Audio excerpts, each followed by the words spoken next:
வினா எண் 76. இந்திய அரசமைப்புச் சட்டம் குடியுரிமை இழத்தலை பற்றி எத்தனை வழிமுறைகளை கொண்டுள்ளது? இதற்கான ஆன்சர் 3. குடியுரிமை பெறுவது 5 வழிகளில் பெறலாம், அதை இழப்பது 3 வழிகளில். குடியுரிமை நம்மள்டிருந்து அரசாங்கம் பறிச்சிருவாங்க. வினா எண் 77. கீழ்காணும் கூற்றுகளில் எது சரியானது?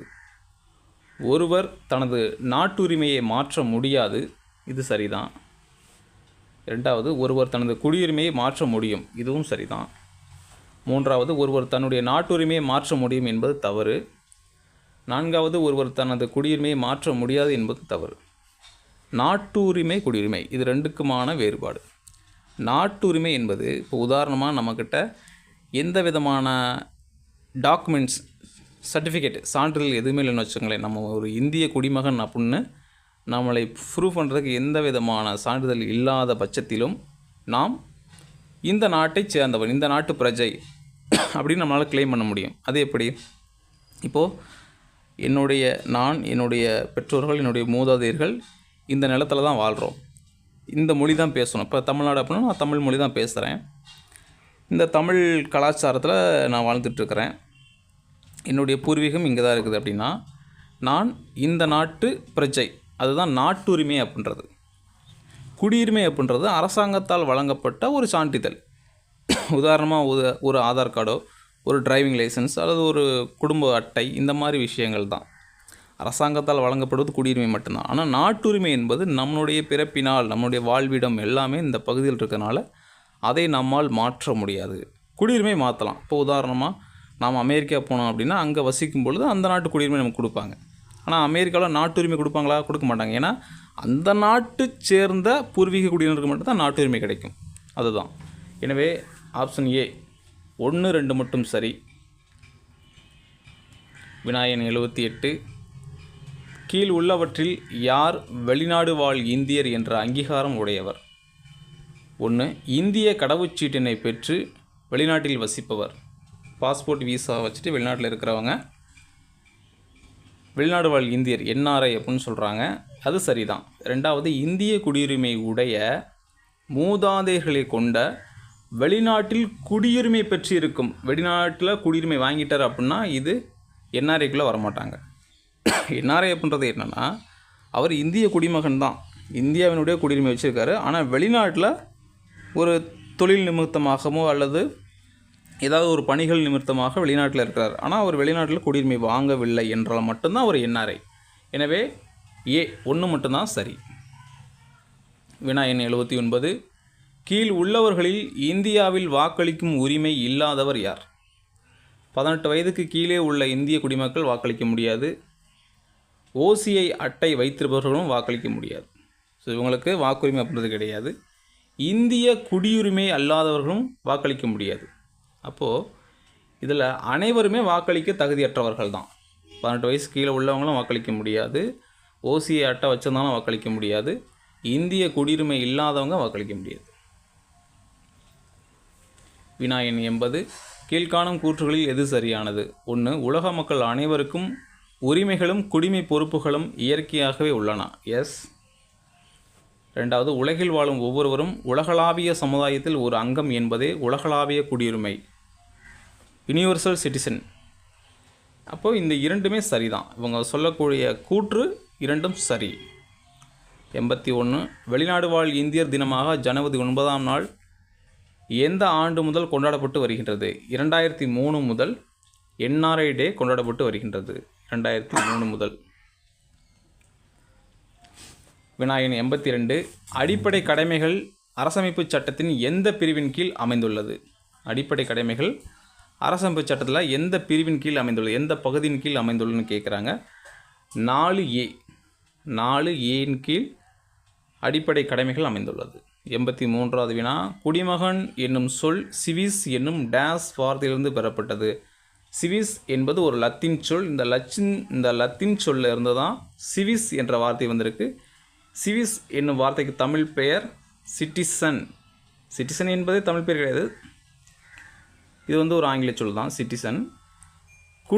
குடியிருப்பாளர், அதாவது நகரத்தில் குடியிருப்பவர் அப்படின்னு பொருள்படும் தமிழில். ஒரு குடியிருப்பாளர் என்பது தமிழில் அதற்கான அர்த்தம். வினாயன் 84 1955ஆம் ஆண்டு இந்திய குடியுரிமை சட்டம் குடியுரிமை பெறுவதற்கு எத்தனை வழிமுறைகளை பரிந்துரை செய்கின்றது? 5 முறைகளில் நாம் குடியுரிமை பெறலாம்.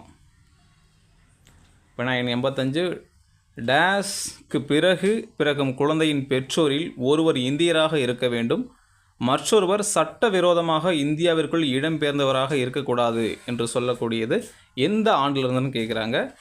டிசம்பர் 3, 2004ஆம் ஆண்டுக்கு பிறகு, அதாவது இந்தியாவில் பிறக்கும் குழந்தை அதில் ஒருவர் கண்டிப்பாக இந்தியராக இருக்கணும், இன்னொருவர் அது பெற்றோரில் மற்றொருவர் சட்டவிரோதமாக இந்தியாவுக்குள் வந்தவங்களாக இருக்கக்கூடாதுன்னு சொல்கிறாங்க. வினாயன் 86 இந்திய குடிமகனை திருமணம் செய்த ஒருவர் பதிவின் மூலம் இந்திய குடியுரிமைக்கு விண்ணப்பிக்கும் முன் எத்தனை ஆண்டுகள் இந்தியாவில் வசித்தவராக இருக்க வேண்டும்? 7 ஆண்டுகள் இந்தியாவில் வசித்த பிறகுதான் ஒருவர் பதிவின் மூலமாக குடியுரிமை பெற முடியும். Option C.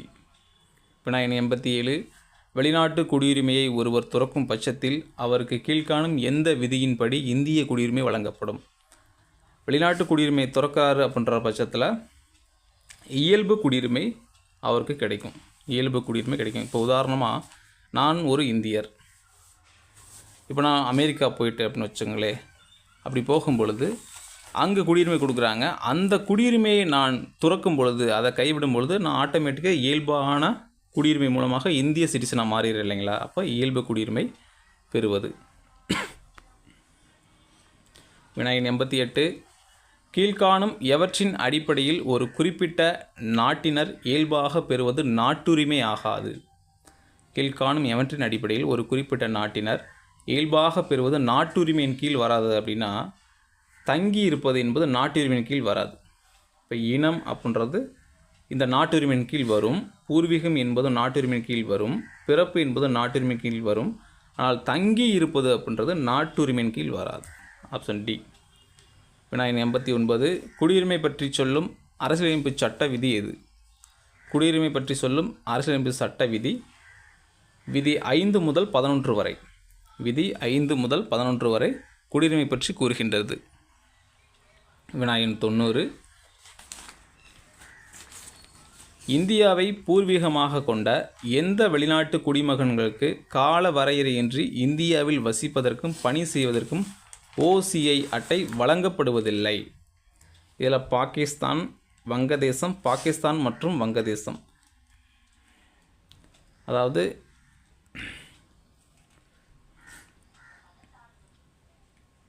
மூணு மட்டும் சரி. பாகிஸ்தான் மற்றும் வங்கதேசம் இது 2 நாடுகளுக்கு சேர்ந்தவங்களுக்கும் OCI அட்டை வழங்கப்படுவதில்லை. OCI overseas citizen of Indian என்ற அட்டை பாகிஸ்தான் மற்றும் வங்கதேசத்தை சேர்ந்தவங்களுக்கு வழங்கப்படுவதில்லை. Option C. வினாயன் 91 ஒரு நாட்டின் குடிமக்கள் அல்லாதவர்களை எவ்வாறு அழைக்கின்றோம்? அந்நியர், குடியேறியவர். தேச விரோதி வராது, அந்நியர், குடியேறியவர் என்று ஒரு நாட்டின் குடிமக்கள் அல்லாதவங்களை நம்ம அழைக்கிறோம். எனவே ஆப்ஷன் சி கரெக்ட் ஆன்சர். 1, 2 மட்டும் தான் சரி. அந்நியர், குடியேறியவர். வினாயன் 92 மகாத்மா காந்தி தென்னாப்பிரிக்காவிலிருந்து இந்தியா வந்ததை நினைவு கூறும் விதமாக வெளிநாடு வாழ் இந்தியர் தினம் கடைபிடிக்கப்படுகிறது. மகாத்மா காந்தி தென்னாப்பிரிக்காவிலிருந்து இந்தியா வந்தது எப்போது? ஆப்ஷன் டி 1915 ஜனவரி 9ஆம் நாள். வினாயன் 93 தவறான இணை எது? ஆர்டிகல்ஸ் கொடுத்துக்கிறாங்க. விதி 6 பாகிஸ்தானில் இருந்து இந்தியாவுக்கு குடிபெயர்ந்து உள்ள சிலரின் குடியுரிமைகள் பற்றியது. இது சரிதான். நம்மளுடைய கான்ஸ்டியூஷனில் ஆர்டிகல் 6 என்ன சொல்லுதுன்னா, சுதந்திரம் அடைந்த காலகட்டங்களில் பாகிஸ்தான்லேருந்து இந்தியாவுக்கு வந்தவங்களை பற்றி, அவங்களுடைய குடியுரிமை பற்றி கூறக்கூடிய சரத்து 6. எனவே அது சரி. பி விதி 7 பாகிஸ்தானுக்கு குடிபெயர்ந்து உள்ள சிலரின் குடியுரிமை உரிமைகள் பற்றியது. இந்தியாவிலிருந்து பாகிஸ்தான் போயிருக்கிறாங்க, அவங்களுடைய குடியுரிமை பற்றியது விதி 7. இதுவும் சரிதான். விதி 8 குடிமை உரிமைகள் தொடர்ந்து இருத்தல். இது தவறானது. குடியுரிமை தொடர்ந்து இருப்பதை பற்றி கூறக்கூடிய ஆர்டிக்கல் 10. அப்போ ஆர்டிக்கல் 8 என்பது வெளிநாடு வாழ் இந்தியர்களை பற்றி, அவங்களுடைய குடியுரிமை பற்றி கூறுவது. NRI நான் ரெசிடென்ட் ஆஃப் இண்டியன்ஸ் அவங்கள பற்றி சொல்லக்கூடியது விதி 8.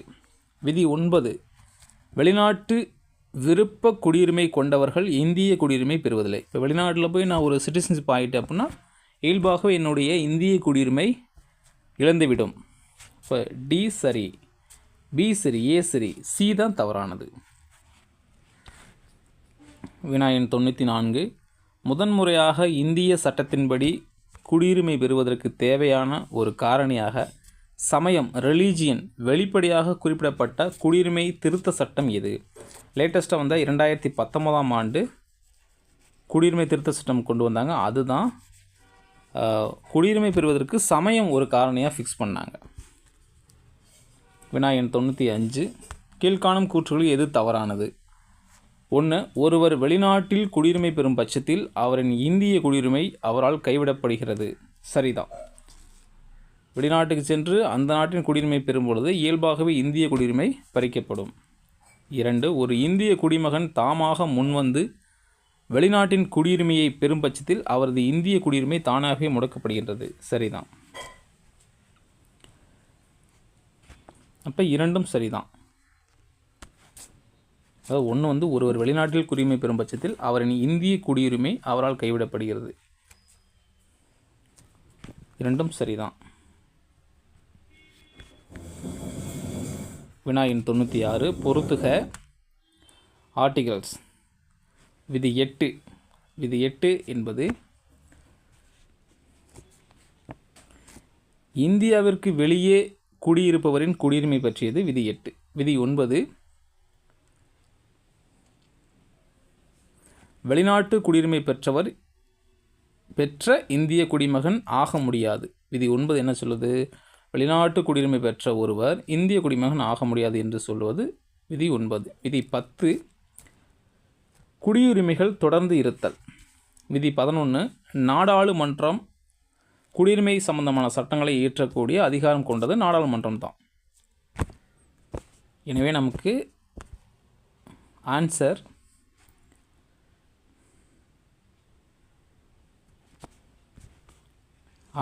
ஏ. Answer A. வினா எண் 97. 1987 ஜூலை 1க்கு பின்னர் பிறந்தவர் இந்திய குடியுரிமை பெற கீழ்காணும் எந்த விதியை பூர்த்தி செய்ய வேண்டும்? 1987 ஜூலை 1க்கு பின்னாடி பிறந்தவங்க. 1. குழந்தையின் தாய் இந்திய குடிமகனாக இருந்தால் போதும். சரிதான். குழந்தையின் தந்தை இந்திய குடிமகனாக இருந்தால் போதும். இருவரும் கட்டாயம் இந்திய குடிமகனாக இருக்க வேண்டும் என்பது தவறானது. யாரோ ஒருவர். Option C. அதாவது தாய் அல்லது தந்தை யாரோ ஒருவர் இந்திய குடிமகனாக இருக்கும் பட்சத்தில் அவங்களுக்கு இந்தியன் சிட்டிசன்ஷிப், அவங்களுக்கு பிறந்த குழந்தைக்கு இந்தியன் சிட்டிசன்ஷிப் வந்து கொடுப்பாங்க. Option C. 1 அல்லது 2 ஏதேனும் ஒன்று இருந்தால் போதும். வினா எண் 98. கீழ்கண்டவர்களுள் அரசமைப்பு சட்ட வரைவு குழுவில் இடம் பெறாதவர்? மோதிலால் நேரு அரசமைப்பு நிர்ணய சபையில் இடம் பெறாதவர். மற்றபடி என் கோபாலசாமி இருந்தார், KM முன்சி இருந்தாங்க, என் மாதவராவ் இருந்தார். வினா எண் 99. நமது அரசியல் சட்டத்தை உருவாக்கிய முதன்மை வடிவமைப்பாளராக கருதப்படுபவர் அம்பேத்கர். வினா எண் 100.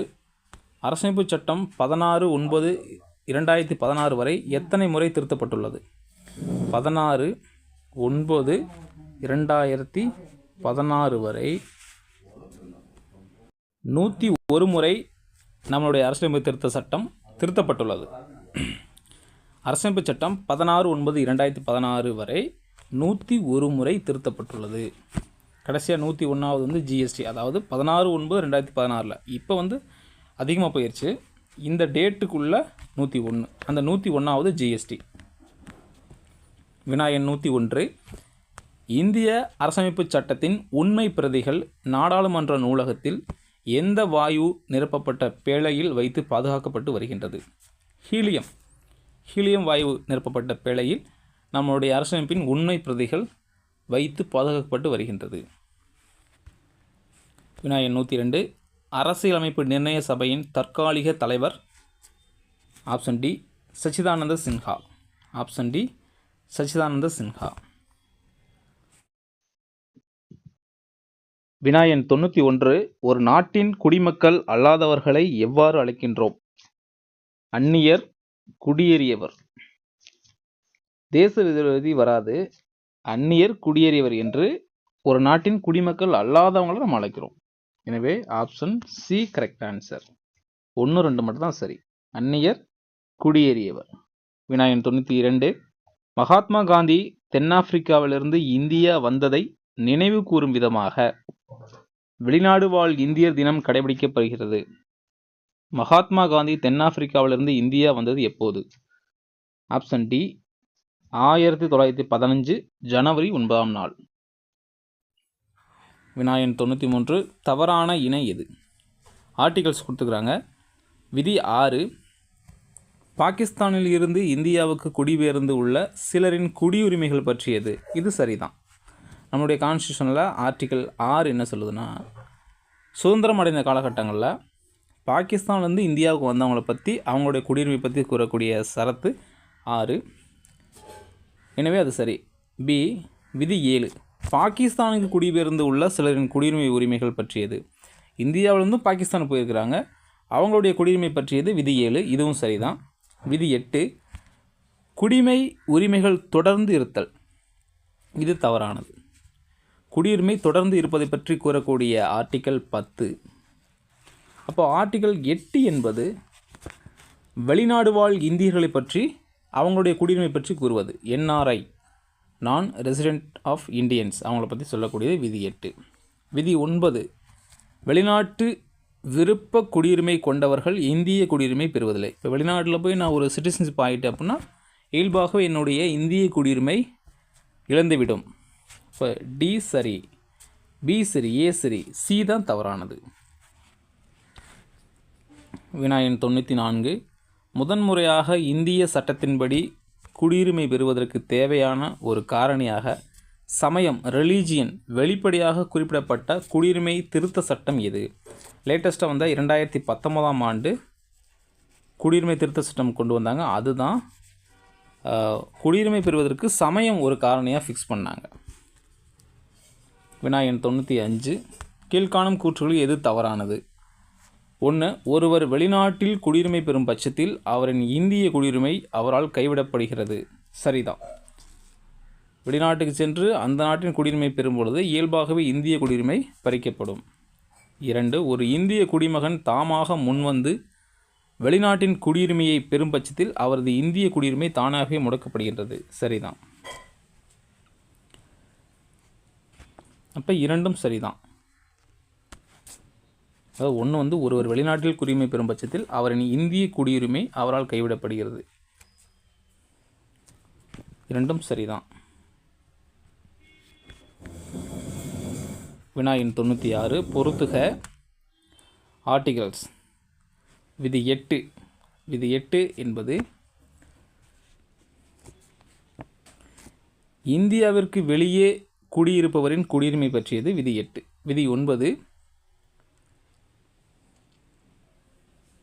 வெளிநாட்டு குடியுரிமை பெற்ற இந்திய குடிமகன் ஆக முடியாது. விதி 9 என்ன சொல்லுது? வெளிநாட்டு குடியுரிமை பெற்ற ஒருவர் இந்திய குடிமகன் ஆக முடியாது என்று சொல்வது விதி 9. விதி 10. குடியுரிமைகள் தொடர்ந்து இருத்தல். விதி 11. நாடாளுமன்றம் குடியுரிமை சம்பந்தமான சட்டங்களை இயற்றக்கூடிய அதிகாரம் கொண்டது நாடாளுமன்றம் தான். எனவே நமக்கு ஆன்சர்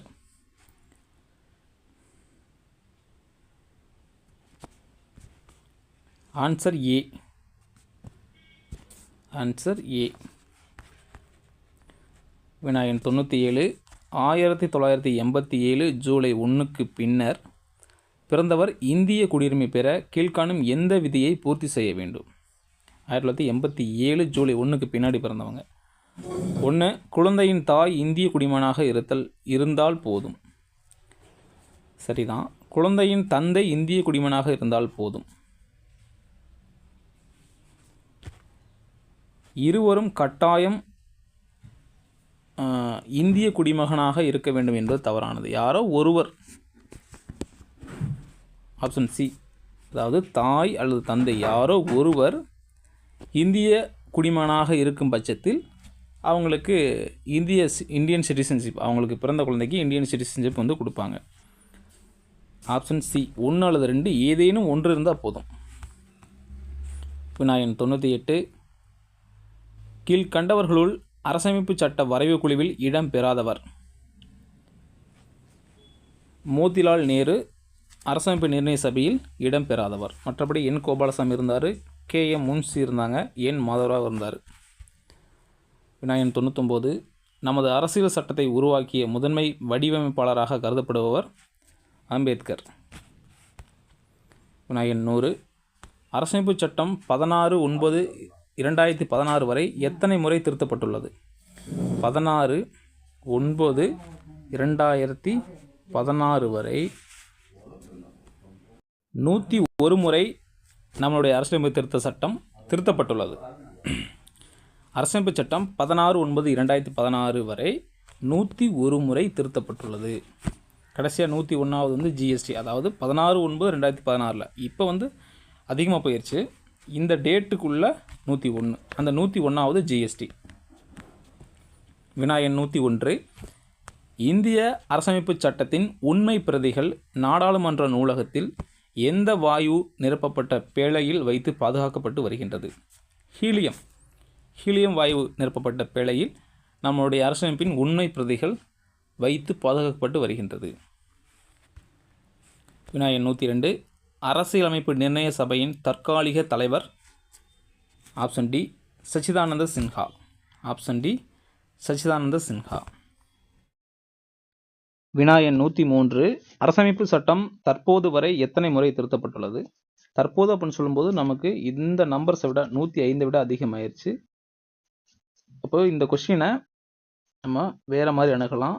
30/10/2021 வரை எத்தனை முறை அரசமைப்பு சட்டம் திருத்தப்பட்டுள்ளது? இதுதான் வினா. இந்த வினாவிற்கான விடை ஆப்ஷன் டி 105 முறை.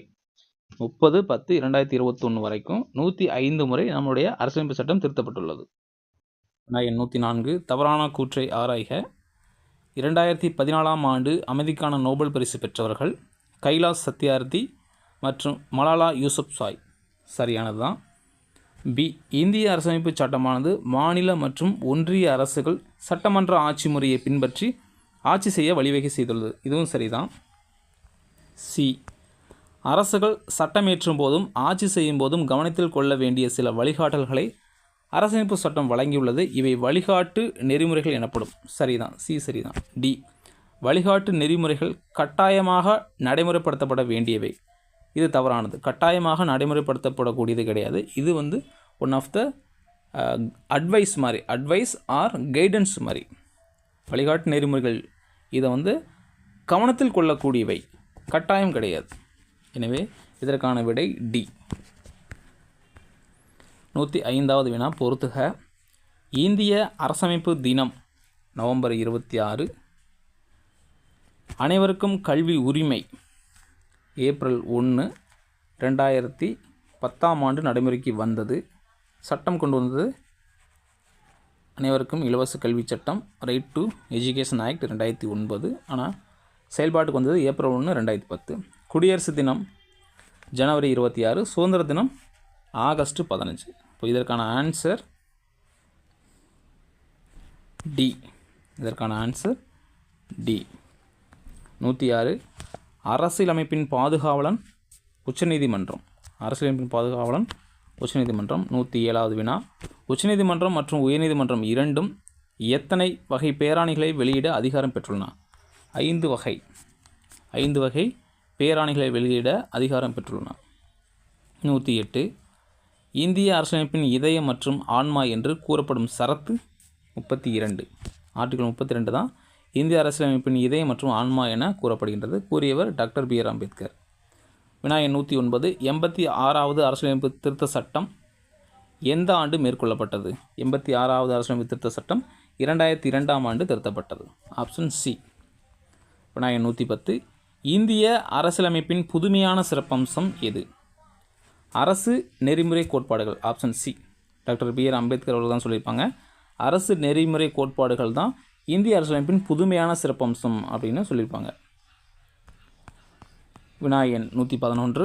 அவசர நிலையின் போது தடை செய்ய முடியாத சட்டப்பிரிவுகள் 20 மற்றும் 21. 20 மற்றும் 21 அவசர நிலையின் போது கூட தடை செய்ய முடியாத சட்டப்பிரிவுகள்.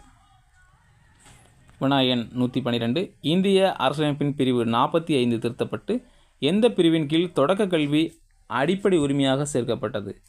பிரிவு 21A.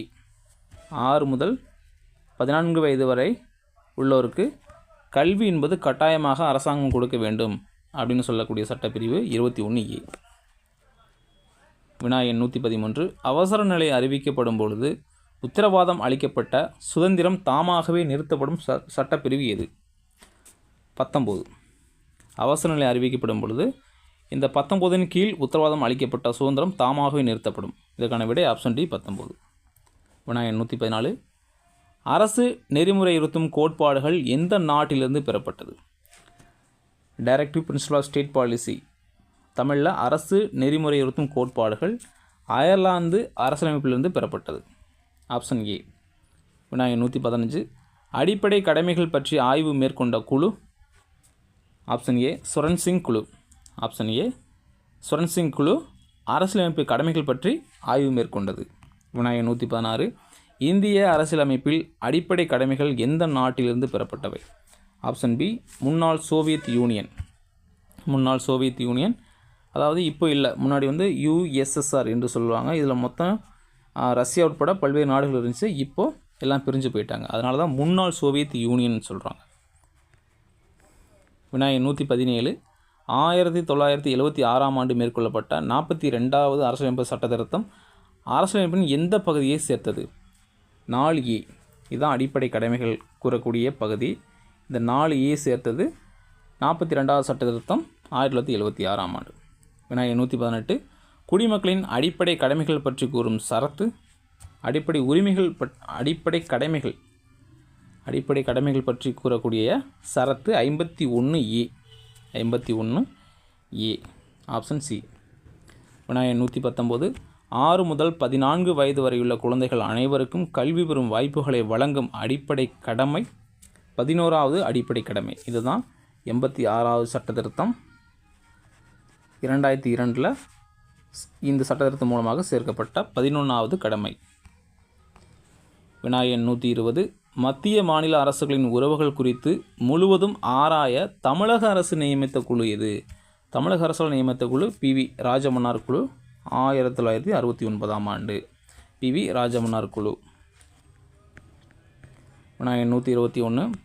இந்திய அரசியலமைப்பு சட்டப்பிரிவு டேஸின் கீழ் குடியரசுத் தலைவரால் நியமனம் செய்யப்பட்ட நிதிக்குழு பரிந்துரையின் அடிப்படையில் மத்திய மாநில அரசுகளுக்கு இடையே வசூலிக்கப்பட்ட வரிகள் பிரித்து கொள்ளப்படுகின்றன. ஆர்டிகிள் 280 மூலமாகத்தான் நிதி ஆணையம் அமைக்கப்படுகின்றது. அந்த நிதி ஆணையத்தின் பரிந்துரையின் பேர் தான் மத்திய மாநில அரசுகளுக்கு இடையே வசூலிக்கப்பட்ட வரிகள் பிரித்து கொடுக்கப்படுகின்றன. வினா எண் 122. மாநில பட்டியலில் இருந்து 5 துறைகளை பொதுப்பட்டியலுக்கு மாற்றிய அரசியலமைப்பு சட்ட திருத்தம் எது? 42வது அரசியலமைப்பு சட்ட திருத்தம்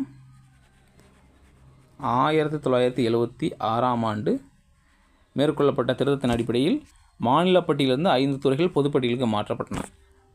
கல்வி, காடுகள், வனங்கள் இப்படின்னு சொல்லிட்டு மொத்தம் 5 துறைகளை மாற்றிருப்பாங்க. அளவீடுகள், எடைகள் இதெல்லாம் சேர்த்து மொத்தம் 5 துறைகள். வினா எண் 123. மத்திய மாநில அரசுகளின் நிதி சார்ந்த உறவுகளை பற்றி கூறும் சட்டப்பிரிவு. நிதி சார்ந்த உறவுகளை கூறக்கூடிய சட்டப்பிரிவு ஆர்டிகிள் 268 முதல் 293 வரை. Option D. இது நிதி சார்ந்த உறவுகளை பற்றி கூறக்கூடிய சட்ட விதி.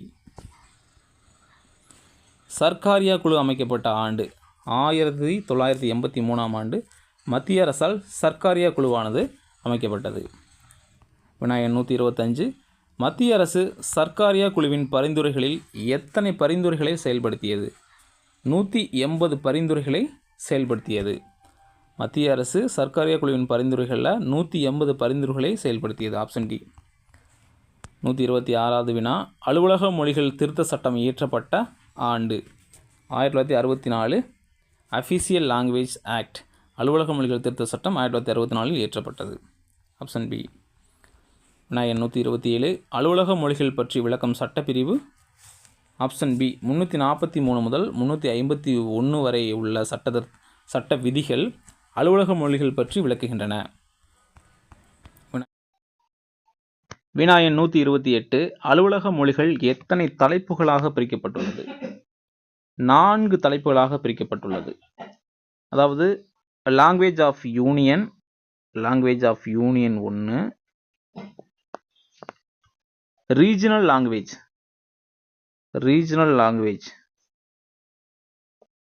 2 ஆச்சுங்களா. 3வது language of supreme court and high court 3. 4வது special language of special directives, அப்போ ஸ்பெஷல் கேட்டகரி லாங்குவேஜ். இப்படி மொத்தம் 4 தலைப்புகளாக பிரிக்கப்பட்டுள்ளது. எனவே ஆப்ஷன் பி என்பது சரியான விடை. 129 முதலாவது மொழிக்குழு அமைக்கப்பட்ட ஆண்டு 1955. பிஜி கிர் தலைமையில் அமைக்கப்பட்டது முதலாவது மொழிக்குழு 1955. வினாயன் 130 மொழி பற்றி கூறும் அரசியலமைப்பு அட்டவணை, அஃபீஷியல் லாங்குவேஜ் பற்றி கூறக்கூடிய ஷெட்யூல் 8, ஆப்ஷன் ஏ. வினாயன் 131 போர், வெளிநாட்டினர் ஆக்கிரமிப்பு, ஆயுதமேந்திய கிளர்ச்சி, உடனடி ஆபத்து, அச்சுறுத்தல் காரணமாக இந்தியாவின் பாதுகாப்பிற்கு அச்சுறுத்தல் ஏற்பட்டால் அவசர நிலையை அறிவிக்கும் அதிகாரம் பெற்றவர் குடியரசுத் தலைவர்.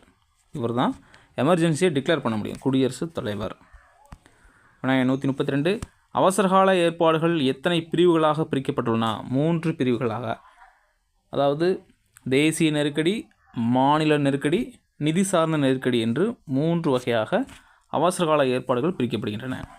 வினாயன் 133 போர் அல்லது வெளிநாட்டினர் ஆக்கிரமிப்பு காரணமாக அறிவிக்கப்படும் அவசர நிலை போர் அவசர நிலை, ஆப்ஷன் ஏ. வினாயன் 134 அவசர நிலைகள் ஏற்பட்ட ஆண்டுகளில் தவறானது எது?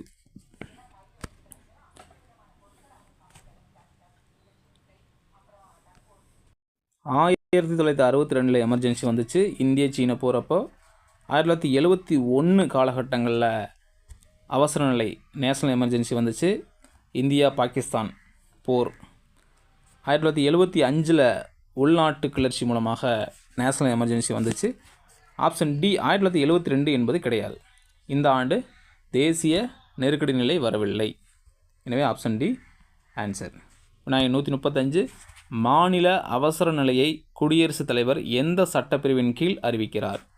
சி 356வது சட்டப்பிரிவின் கீழ் மாநில அவசர நிலையை குடியரசுத் தலைவர் அறிவிக்கிறார். வினாயன் 136 இந்தியாவில் முதன்முறையாக அவசர நிலை எந்த மாநிலத்தில் குடியரசுத் தலைவரால் நடைமுறைப்படுத்தப்பட்டது? ஆப்ஷன் டி பஞ்சாப் மாநிலத்தில் தான் முதல்ல எமர்ஜென்சி, ஸ்டேட் எமர்ஜென்சி கொண்டு வந்தாங்க. வினாயன் 137 நிதி சார்ந்த அவசர நிலை எந்த சட்டப்பிரிவின் கீழ் பிறப்பிக்கப்படுகிறது? ஆப்ஷன் பி 360 கீழ் நிதி சார்ந்த அவசர நிலை பிறப்பிக்கப்படுகின்றது. வினாயன் 138 அரசியலமைப்பினை சட்ட திருத்தம் செய்வதில் பின்பற்றப்படும் முறைகளை பற்றி கூறும் சட்ட பகுதி கேட்குறாங்க, பார்ட்ஸ். இப்போ பகுதி 20 என்பது சட்ட திருத்தத்தை பற்றி கூறக்கூடிய பகுதி, ஆப்ஷன் ஏ.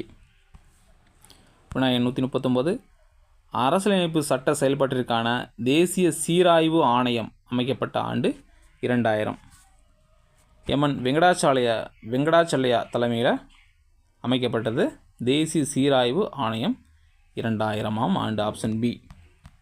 வினாயன் 140 அரசியலமைப்பின் சட்ட திருத்தம் சிறிய அரசியலமைப்பு எனப்படுவது 42வது சட்ட திருத்தம் தான் மினி கான்ஸ்டியூஷன். சிறிய அரசியலமைப்பு அப்படின்னு சொல்கிறோம். காரணம் என்னென்னா அதிகமான சட்ட திருத்தம் மேற்கொண்டது 42வது சட்ட திருத்தம், கான்ஸ்டியூஷன் அமெண்ட்மெண்ட் ஆக்ட் 1976ஆம் ஆண்டு. வினாயன் 141 இதிலேருந்து நம்ம கரண்ட் அஃபேர்ஸ் பார்ப்போம்.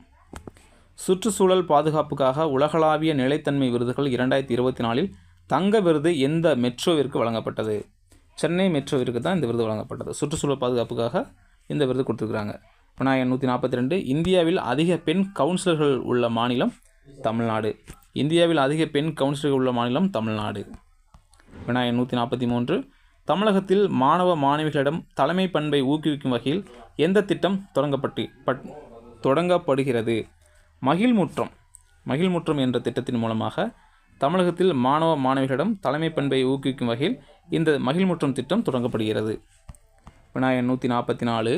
2024 ஆண்டிற்கான G20 உச்சி மாநாடு நடைபெற்ற நாடு பிரேசில்.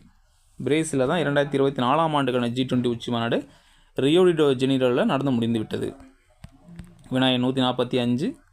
நிலத்தடி நீர் மேலாண்மைக்கு மத்திய அரசு அறிமுகப்படுத்திய இணையதளம் எது? ஆப்ஷன் சி புகு நீர். புகு நீர் அப்படின்றது மத்திய அரசினால் புதிதாக தொடங்கப்பட்ட இணையதளம். வினாயன் 146. வேவ்ஸ் என்ற புதிய OTT எந்த நிறுவனம் அறிமுகப்படுத்தியுள்ளது? பிரச்சார் பாரதி. மத்திய அரசினுடைய நிறுவனமான பிரச்சார் பாரதி தான் வேவ்ஸ் என்ற புதிய OTTயை தொடங்கியுள்ளது. வினாயன் 147.